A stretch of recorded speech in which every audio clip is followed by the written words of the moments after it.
Welcome back to Autism Live. We've been having a really good time playing games, and I've still got some game pieces out on our board. But it is time for our mindfulness moment of the week. We've really tried this year to add this moment in because it's really easy to allow things to happen and spiral, and before you know it, we get caught up and we're not taking care of ourselves. And not taking care of business, right? Not remembering what our goals are and what's important to us. And I think it's really important during the start of the holiday season, and I know for some of us we're like, midway into the holiday season, but I think it's really important to stop and identify what we want to accomplish during the holiday season. What's really super duper important to us. And somebody asked me the other day, what's my great bit of advice to give people during the holiday season. And the one thing that I try to be mindful of is editing. And I'm not talking about video editing, right? I'm talking about, there's so many things to choose from. There's so many things to do. There's so many places to go. And honestly, whether, and in everybody's circumstances, it's different, right? It may be that you have a party to go to every single Saturday, or it may be that you don't have any parties to go to, but you still have so many things, options that you could do. And if you're feeling like you've got nothing going on, please contact me, because I can tell you how to find a bunch of things going on in your area. Places where you're needed, where you could be volunteering, because there's all kinds of people who need some help.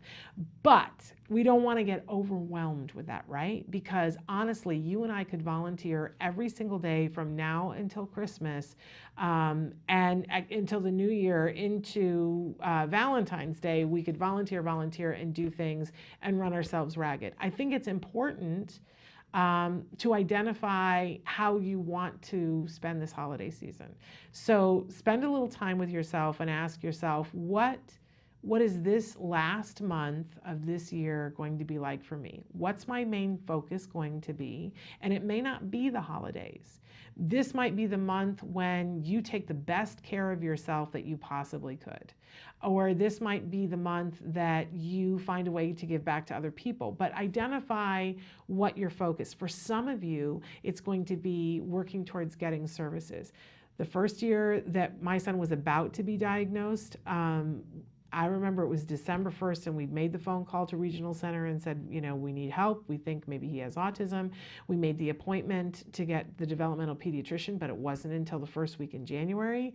And so my whole month of December became about, how can I be best prepared to start services as soon after, we whatever happens, whether he gets a diagnosis or not.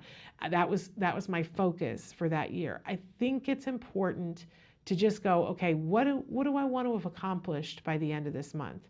And if celebrating the holidays, excuse me, is something that you enjoy and something that's important to you, then ask yourself, what makes me feel that feeling that I love about that? What is it that's actually reinforcing about the holidays?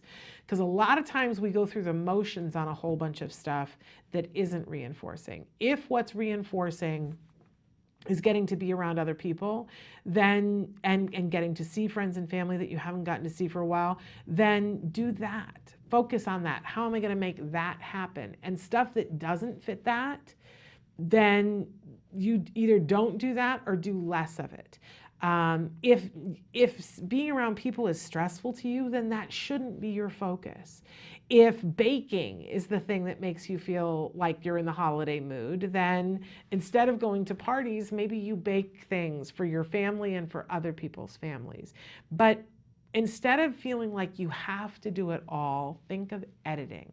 And when you edit, we know here, because we do a fair amount of editing, when you edit, you go, okay, what are the main things that we can't do without, that have to be in there, right? And we place those in, and then we fill in around that. Does this work? Does that not work?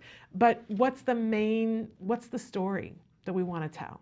What's the main through line of the story? And it all starts to make sense. It all starts to work out. So what's your story that you want to tell this last month of this year? It's been a tough year for a lot of people, but it's not where you start. It's not what the middle is. It's how you finish. So think about that. Spend a little time with that.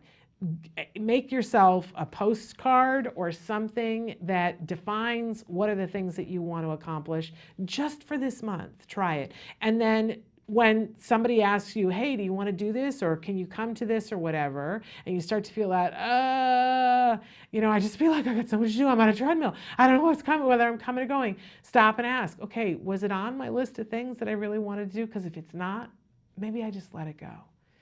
Maybe I just let it go. And, you can change your mind if that doesn't feel good. If you go, I'm going to let it go, and you go, oh, I miss that.